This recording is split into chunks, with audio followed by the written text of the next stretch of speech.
Bonjour, nous sommes en Galerie Dina Verny. C'est un espace au cœur de Paris. En 1973, il y avait ici un expo très important qui s'appelait Avant-garde russe Moscou 73.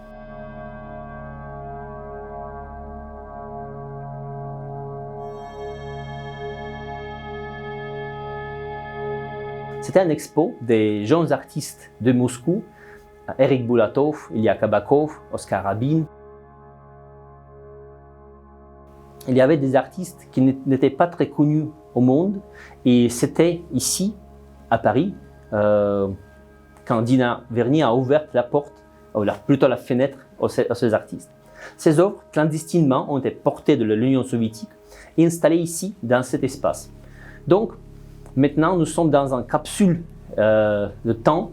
Nous sommes dans l'espace de 73 avec les mêmes œuvres au même mur installé comme il était il y a 50 ans.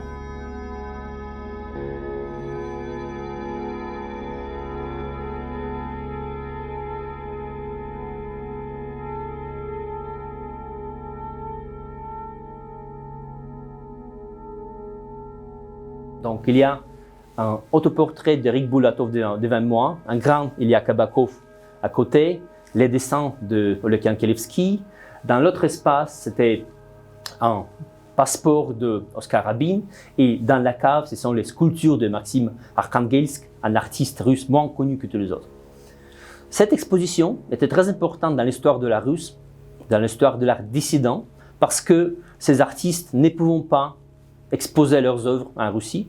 Ils n'avaient pas de galeries indépendantes, ils n'avaient rien, donc la seule voie pour eux d'être exposés était de transporter ces œuvres ici, en France, aux États-Unis. Donc Dina Verny était la personne qui a fait transporter ces œuvres et l'a fait installer ici. Après ça, ces artistes ont vraiment bougé en France, aux États-Unis et vraiment devenus importants, devenus les grands noms ici dans le marché libre.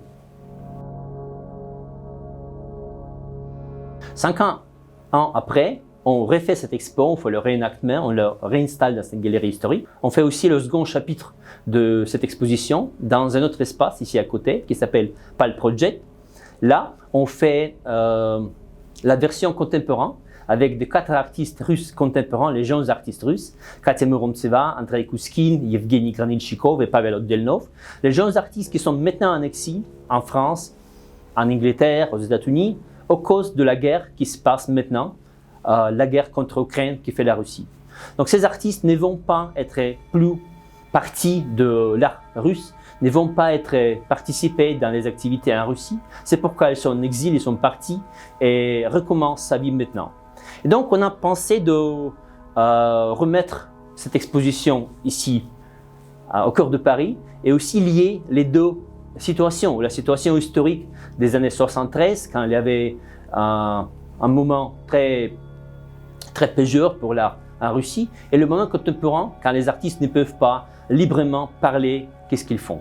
Donc je vous invite à voir ces deux expos, la capsule de temps et l'expo contemporain divisé par 5 minutes et 50 ans.